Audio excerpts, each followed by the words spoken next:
Bien, bonjour et bienvenue à tous. Alors, merci d'avoir rejoint ce webinaire qui a pour thème la fonction QSE, levier d'organisation apprenante. Ce webinaire est animé par Vincent Yacolard, dirigeant et manager opérationnel, adepte de la performance et des organisations apprenantes. La présentation durera une vingtaine de minutes et sera suivie d'une dizaine de minutes d'échange pour répondre à vos éventuelles questions. Durant cette présentation, vous pouvez poser vos questions avec l'outil chat, converser, qui se trouve en bas de votre écran et je les formulerai à Vincent Yacolard à la fin de sa présentation. Alors, si vous ne voyez pas correctement à l'écran les slides projetés, vous pouvez utiliser l'option d'affichage en haut de votre écran afin de le régler.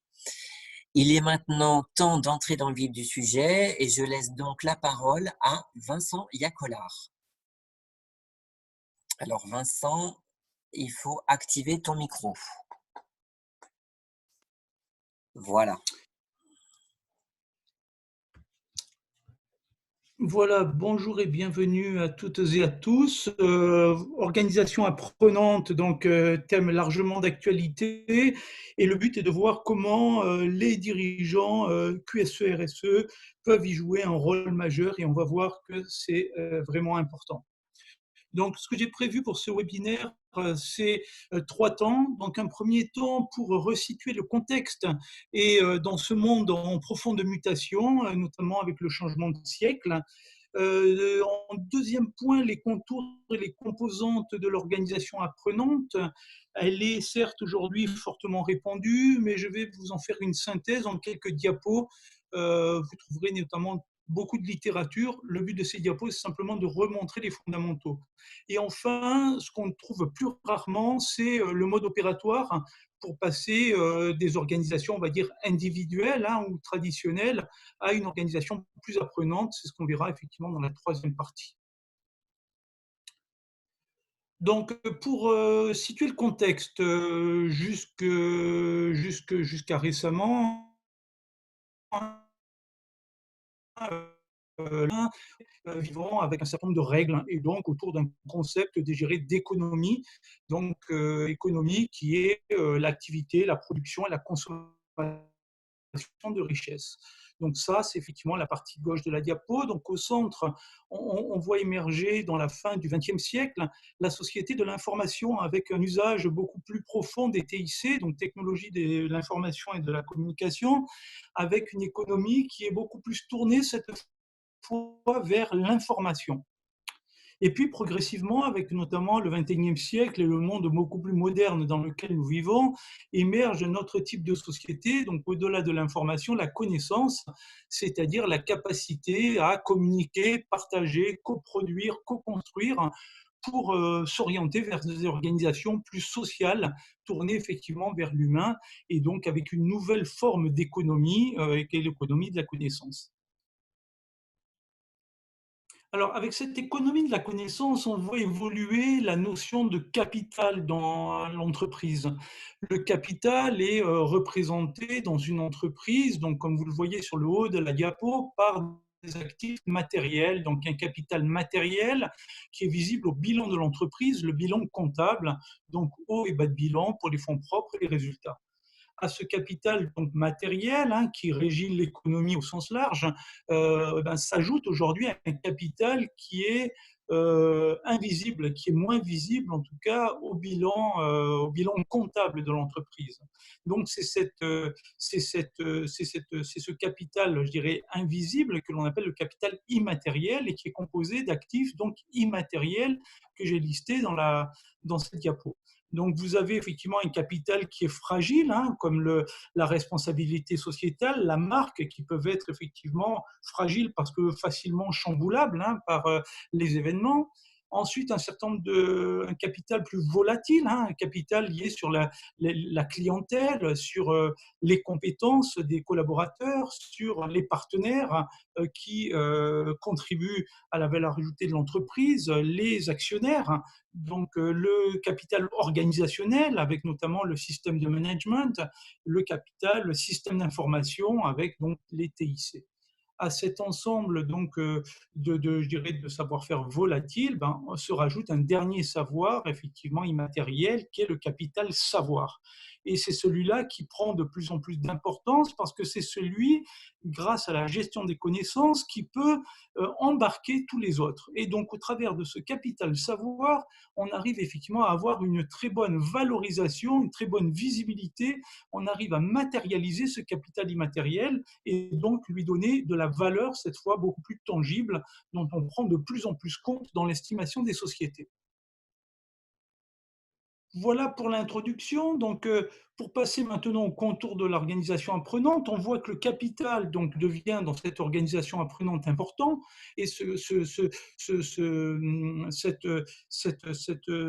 connaissance, en fait, ce capital immatériel, cette connaissance, elle est avant tout individuelle. Ce sont effectivement les individus qui font en fait la connaissance. Donc la connaissance, elle est dans chacun d'entre nous. C'est l'ensemble des représentations, des idées, des perceptions, des concepts que l'on a en nous, que l'on a acquis, je dirais, au fil du temps.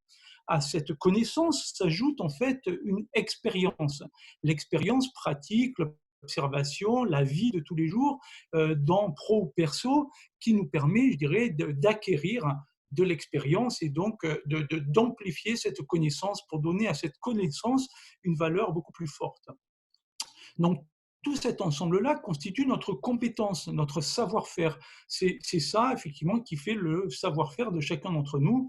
C'est cette compétence, savoir-faire, à laquelle on ajoute un savoir-être, donc comportemental, habitude, culture, qui, effectivement, donne lieu à notre employabilité.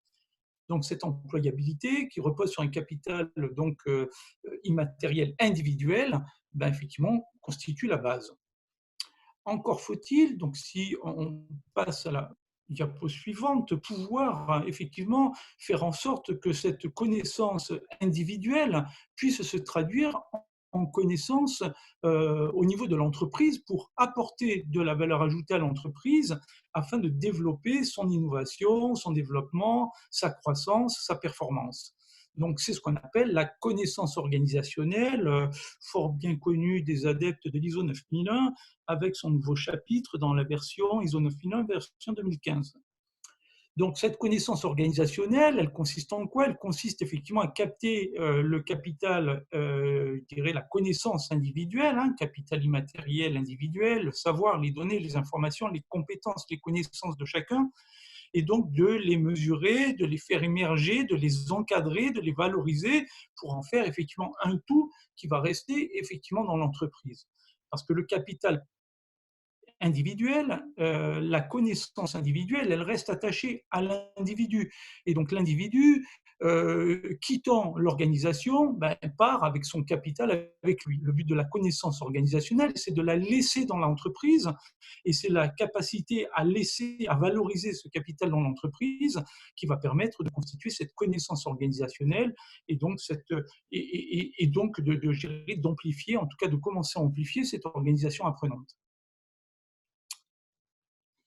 Donc, on ne peut pas parler toujours dans les concepts et contours, hein, quand on parle d'organisation apprenante, on ne peut se passer de Peter Senge, donc, qui, dans les années 90, a écrit effectivement la 5e discipline, dans lequel il valorise, je dirais, les concepts de l'organisation apprenante. Donc, c'était dans les années 90, ça continue à perdurer, et donc ces 5 disciplines, je les ai résumées ici. Donc, déjà, ce que dit Peter Senge, c'est qu'effectivement, pour élever le niveau de performance de l'organisme, on doit effectivement y associer tous les acteurs dans une logique de collaboration, d'esprit d'équipe.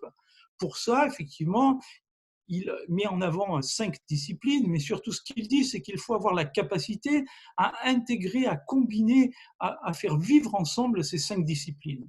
Alors, ces 5 disciplines, c'est quoi? La maîtrise personnelle, donc au niveau de l'individu, la capacité à avoir pour chacun d'entre nous une approche de la réalité la plus claire possible, donc être le plus réaliste possible, le plus clair et le plus clairvoyant possible, donc au niveau de la maîtrise personnelle, capable de se maîtriser, de maîtriser ses émotions, de maîtriser ses connaissances. La deuxième discipline, effectivement, les modèles mentaux, donc, qui consiste à nous défaire de nos préjugés, de nos habitudes, de nos droits acquis, de nos manières de faire, voilà, de nos habitudes de tous les jours. Donc apprendre à voir autrement, apprendre à se réinventer, apprendre à innover, apprendre à être à l'écoute de ce qui nous entoure, des opportunités. Voilà, ça c'est la deuxième discipline. La troisième, la vision partagée, c'est la capacité effectivement à relier des individus ensemble, le fait de leur faire avoir un but commun, le fait qu'ils partagent une même finalité, le fait qu'ensemble ils aient envie de relever un challenge. Ça, c'est effectivement la vision partagée. L'apprenance en l'équipe, hein, c'est donc la capacité à échanger les uns les autres et à apprendre des uns des autres, le fait d'être sûr que en partageant avec quelqu'un, je vais gagner de la compétence et je vais lui apporter de la compétence. Donc cette réflexion collective, ce dialogue, ce partage fait grandir globalement l'équipe en apportant à chacun finalement les compétences du groupe. Et puis la pensée systémique, voilà, qui rejoint un peu le concept de système de management, c'est la logique d'analyse globale, hein, d'analyse systémique, de vision d'ensemble des difficultés, de résolution globale des problèmes. Voilà pour les concepts effectivement de l'organisation apprenante vue par Peter Senge, qui constitue effectivement toujours une base intéressante pour construire une organisation apprenante. Voilà, donc on peut passer à la partie plutôt cette fois mise en œuvre. Donc cette diapo résume, je dirais, le principe. Donc on part de l'individu, hein, qui est, comme on l'a dit, l'acteur clé. Hein, rien ne se fait plus aujourd'hui sans l'humain, sans les hommes et les femmes que nous sommes. Donc l'individu, cet individu, la première étape, c'est d'arriver à passer à une étape collective, donc de passer à une organisation collectivement intelligente, donc au-delà de l'individu, de travailler sur le collectif, sur le groupe. Donc l'étape suivante sera effectivement de passer cette fois à une organisation apprenante. Le principe en fait de l'organisation apprenante, c'est donc une spirale. La spirale, effectivement, c'est des individus qui sont à la base de l'organisation apprenante, donc ils vont favoriser l'émergence de cette organisation, suivant les trois étapes que l'on voit là, mais cette organisation qui, une fois qu'elle prend forme, a la capacité justement de faire émerger, de détecter, de valoriser les individus acteurs de la connaissance. Donc les individus grandissent, en grandissant, ils font grandir l'organisation, qui du coup maximise encore plus l'émergence de l'individu. Voilà donc, je dirais, la spirale. Alors, si on reprend les étapes une à une, on va voir effectivement comment on passe de l'individu au collectif et la diapo suivante, comment on passe du collectif à l'organisation apprenante. Alors, comment on passe de l'individu au collectif? Ben justement, avec un système de management. Donc, par expérience, hein, donc j'en suis à plusieurs, je dirais, initiatives plutôt réussies, parfois ratées, de mise en place d'organisations apprenantes. Donc voilà un peu comment je dirais, je modéliserai l'approche. Donc, l'individu au collectif, pour passer à une organisation collectivement intelligente, va s'appuyer sur le système de management. Système de management, qu'est-ce qu'on va mettre effectivement, je dirais, comme élément clé dans ce système de management? Ben, c'est la capacité à aligner le groupe à une stratégie unique, hein, l'alignement stratégique, avec, dans les systèmes de management que l'on connaît, d'un point de vue normatif, tout ce qui est lié à justement l'alignement stratégique, les premiers chapitres des normes au sens de la nouvelle structure des normes, hein, de la HLS. Donc, alignement stratégique, aligner l'ensemble des processus, l'ensemble des activités à la stratégie de l'organisation. L'engagement de la direction, hein, qu'on retrouve systématiquement. Hein, donc, ce genre de démarche ne peut réussir que si c'est porté par le management et si le leadership est bien présent donc à tous les niveaux et porteur de la démarche.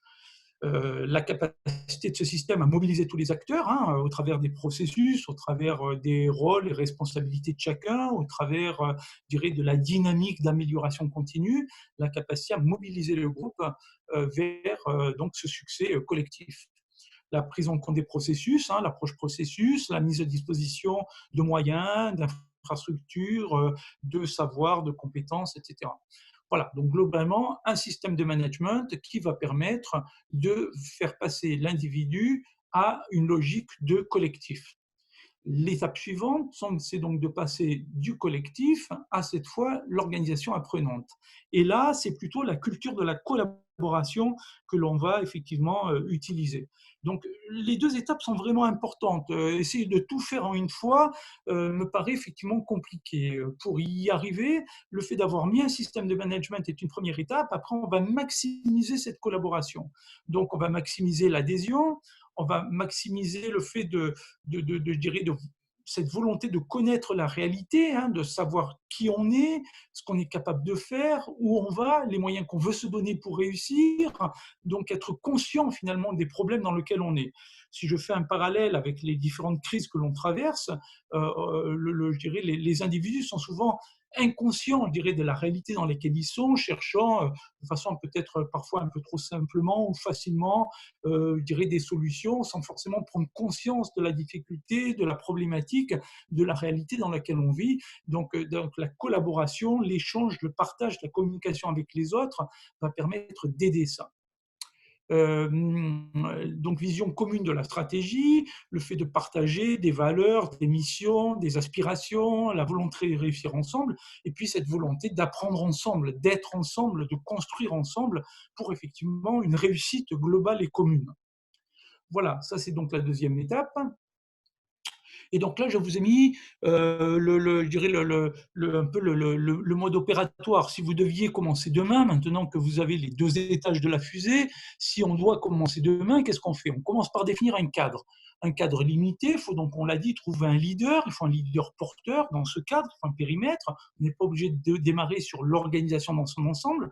On va prendre un périmètre dans lequel le leader est mobilisé et dans lequel on a quand même un porteur, en fait, quelqu'un qui est relativement sensible et intéressé par ce type d'organisation. Et on va voir juste après que cet acteur peut être justement le manager QSE.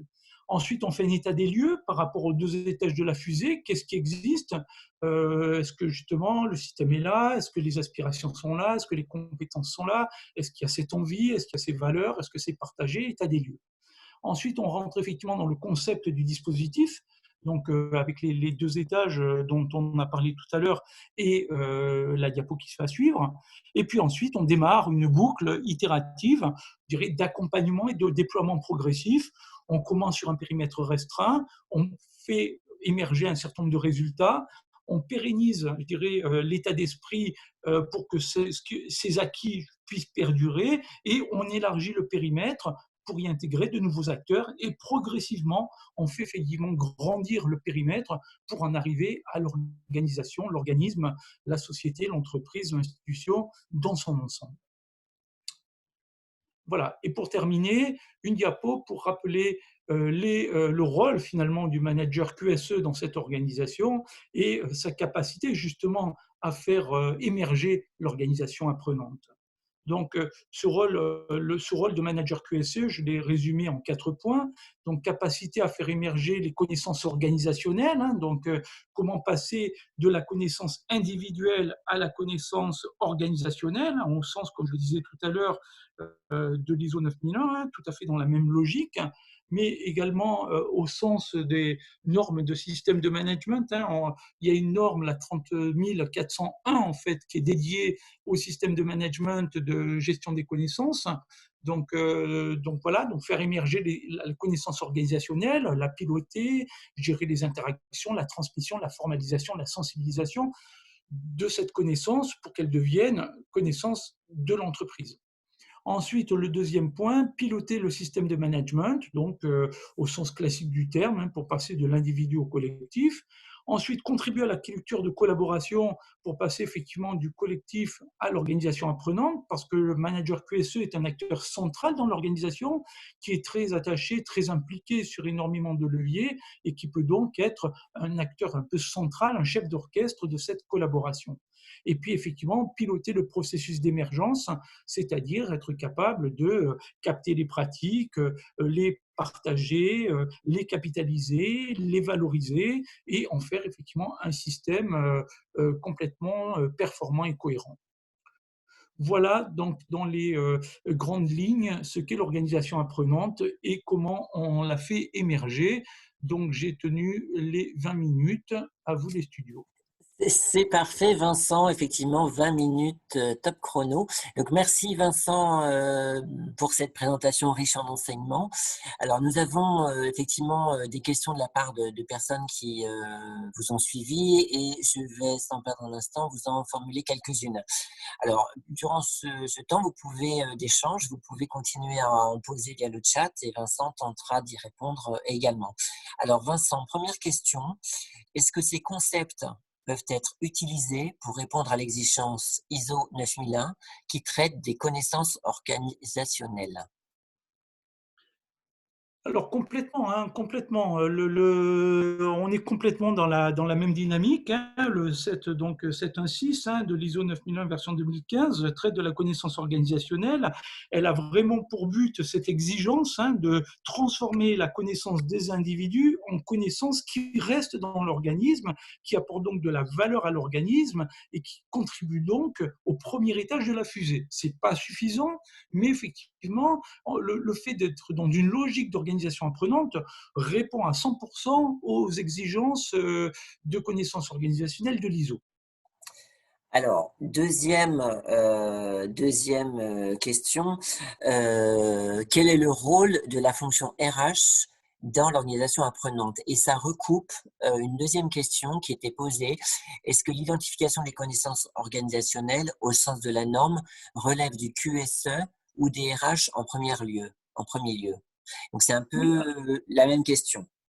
oui, oui, oui, tout à fait. Alors, moi, l'ensemble des acteurs ont un rôle à jouer, hein. Alors, dans les organisations apprenantes, on est moins dans une logique de fonction, c'est-à-dire que on est moins dans une dichotomie des fonctions, on est moins dans une séparation des pouvoirs, on est plutôt dans une logique de travailler ensemble. Donc, la fonction RH, elle est, je dirais, c'est pas un individu, je dirais, ou une fonction, je dirais, séparée, isolée, qui a pour mission de euh, partager la culture, etc. C'est l'ensemble de cette fonction RH, elle va être disséminée, comme la fonction QSE va être disséminée dans l'organisation et, je dirais, un peu inhérente, enfin, je dirais, complètement, je dirais, attachée à l'organisation elle-même. Donc, en fait, pour permettre aux individus, je dirais, de réussir. Alors, elle existe quand même parce que certains sont plus matures et donc vont naturellement acquérir les principes, adhérer à la culture, être capable de se remettre en cause, de voir la vision de la réalité, d'autres moins. Et c'est là où la fonction RH a un rôle à jouer, mais comme toutes les autres fonctions, aider les individus à prendre conscience de la valeur du groupe, prendre conscience de la stratégie, prendre conscience de leurs limites, être capable de s'améliorer. Et pour tout ça, ils ont besoin d'aide, et c'est là où la fonction RH, effectivement, a une aide à apporter. Après, est-ce que c'est la mission de la RH? Est-ce que c'est la mission du PSE? Est-ce que c'est la mission d'un manager, d'un dirigeant? Je dirais que c'est la mission de l'ensemble des acteurs. Une fois de plus, chacun a un rôle à jouer. On est plus dans une équipe où chacun joue un rôle. Le but étant effectivement de réussir. Est-ce que c'est l'un ou l'autre qui vont le porter? Je dirais que c'est plus trop ça la question, quoi. La vraie question, c'est mettons-nous autour d'une table, regardons ce qu'il y a à faire, l'état des lieux, quelles compétences on a, où est-ce qu'on doit aller, qu'est-ce qui manque et qui prend en charge les sujets pour effectivement faire grandir l'équipe. Alors, c'est tout à fait intéressant et clair, effectivement, ce point primordial. J'ai une autre question. L'organisation apprenante est-elle courante dans les entreprises d'aujourd'hui? Alors, je dirais oui et non. Oui, parce qu'effectivement, on en parle, je l'ai dit depuis les années 90, on a des prémices de tout ce que je viens de dire, hein. Chacun d'entre nous retrouvera dans les organisations qu'il connaît des prémices de tout ça, hein. Les, on retrouve dans le monde, je dirais, on va dire moderne, des choses tout à fait visibles, hein, au travers des réseaux sociaux d'entreprise, au travers de l'émergence de la démarche RSE, avec des valeurs, avec une logique de collaboration, l'intelligence collective, avec la vision commune que l'on cherche à avoir dans l'alignement stratégique, avec la logique de, je dirais, d'apprendre ensemble. Donc tous ces prémices existent. Après, effectivement, le nom, c'est plutôt pour dire il y a finalement beaucoup de traditionnalisme aujourd'hui dans ce que l'on fait. C'est-à-dire que les organisations sont plutôt calquées sur, je dirais, le XXe siècle et essayent finalement peu d'innover en matière d'organisation et essaient finalement peu d'utiliser leur système de management pour créer cette dynamique de collaboration, utilisent peu leurs fonctions support, RH, QSE, etc., pour aider les individus à grandir de façon pérenne dans une logique collaborative. Donc, les organisations apprenantes, même si on en parle depuis maintenant une trentaine d'années, finalement, on en voit très peu. D'accord. Alors, j'ai une autre. Donc, bonjour. Quel lien faites-vous avec la notion de capitalisation des pratiques et savoir-faire? Alors, je l'ai effectivement, je peux repasser sur la diapo pour illustrer ce point-là. Donc, on est complètement dans la même, on est carrément dans la même logique, hein. Dans cette diapo, je ne sais pas si donc la partie, hein, grâce à la gestion des connaissances, on est donc bien dans la gestion des connaissances. La gestion des connaissances, elle permet effectivement de capter le capital immatériel et de le transformer en capital, je dirais, immatériel, valorisable. Donc, elle joue un rôle parfaitement clé et elle est vraiment au cœur, je dirais, du dispositif, hein. Donc, pour effectivement passer de cette connaissance individuelle à cette connaissance organisationnelle, collective, et pour arriver à valoriser, donner de la valeur. Alors, je vais m'arrêter là. Donc, dans un premier temps, pour arriver effectivement à transformer l'individuel en collectif, ça, c'est la gestion des connaissances et ça, c'est vital, on va dire, pour les systèmes de management et pour l'organisation. Mais ça, le dirigeant ne comprend pas forcément. Donc, je rajoute un deuxième point qui est le deuxième avantage de la gestion des connaissances, c'est qu'elle va permettre de valoriser finalement ce savoir, de le rendre, comment dire, tangible, de le rendre quand je vais chercher à valoriser mon entreprise, quand je vais chercher je dirais, à valoriser mon entreprise, quand je vais chercher à faire grandir, je dirais, l'estimation boursière, capitalistique ou autre, ce capital immatériel, je saurais lui donner une valeur, quoi. Alors que si je n'ai pas cette gestion des connaissances, ben je reste effectivement sur un capital immatériel qu'on n'arrive pas à cerner, qu'on ne sait pas valoriser et qu'on va donc plus facilement oublier. Donc les patrons sont très sensibles à la capacité de la gestion des connaissances à rendre ce capital immatériel tangible en fait. Donc c'est vraiment un élément clé du dispositif. Alors, il y a une question qui va un petit peu dans ce sens. Et malgré cette orientation systémique, quel est le rôle des managers intermédiaires? Quels sont les leviers concrets pour leur implication? Alors, les managers intermédiaires deviennent plus des facilitateurs, en fait. On n'est plus dans les organisations apprenantes, on n'est plus dans des managers, je dirais, hiérarchiques, entre guillemets. On n'est plus dans une logique de, de, de comment dire, oui, de pouvoir, d'arborescence d'organigramme. On est dans des logiques où les managers sont des facilitateurs, sont des personnes qui sont capables je dirais, d'expliquer la stratégie, de donner du sens, de contribuer à la collaboration, de détecter la compétence, de faire grandir la compétence, d'animer le groupe, d'apporter, je dirais, l'aide lorsqu'elle est nécessaire. Donc, comme je le disais tout à l'heure, au même titre que les RH ou que le manager QSE, le manager, je dirais, hiérarchique, va être un acteur du dispositif, un facilitateur, un animateur, un organisateur, un soutien à la dynamique et à l'émergence de la démarche. Alors, on a juste le temps. Alors, il y a pas mal de questions, hein, mais rassurez-vous, elles seront transmises à Vincent. On a juste le temps pour une dernière question. Donc, habituellement, quel type de projets font l'objet du lancement de ces démarches d'organisation apprenante? Quel type de projet? Alors, je pense qu'on parle de projets d'entreprise, hein. Donc Oui, là, dans les organisations apprenantes, on est plutôt sur tous les projets de type transformation, en fait. Chaque fois que l'entreprise a besoin de se réinventer, a besoin, je dirais, de franchir un challenge, voilà, par exemple, pour lancer une nouvelle organisation, pour faire face à des, je dirais, à des difficultés, je dirais, importantes. Alors, le constat, c'est que souvent, on va vers ce type d'organisation quand on est un peu les pieds au mur, quand on s'est rendu compte, et ça c'est malheureux, mais c'est comme ça, qu'on s'est rendu compte que la démarche, le management traditionnel n'était pas capable de finalement apporter une solution, que pour lancer, pour se réinventer, pour faire face à une difficulté, pour, je dirais, se développer, pour se développer dans un nouveau pays, par exemple. Chaque fois qu'on a un peu un challenge nouveau à affronter, dans lequel on a besoin de mettre l'ensemble des acteurs ensemble autour d'une table pour réussir, c'est là où effectivement l'organisation apprenante va être utile, quoi. Et puis, c'est pour tous ceux qui veulent aujourd'hui innover de façon un peu différente, enfin pas innover, entreprendre de façon innovante, c'est-à-dire de façon beaucoup plus durable. C'est un bon moyen d'embarquer des dynamiques de type RSE, de type, je dirais, management au sens durable, hein, c'est-à-dire investissement durable, c'est-à-dire réussir ensemble dans la durée, voilà, et pas les yeux rivés vers le haut et le bas de bilan chaque année, ou un cours de bourse ou une valorisation boursière, quoi. alors, malheureusement, donc le temps qui nous était imparti est déjà écoulé.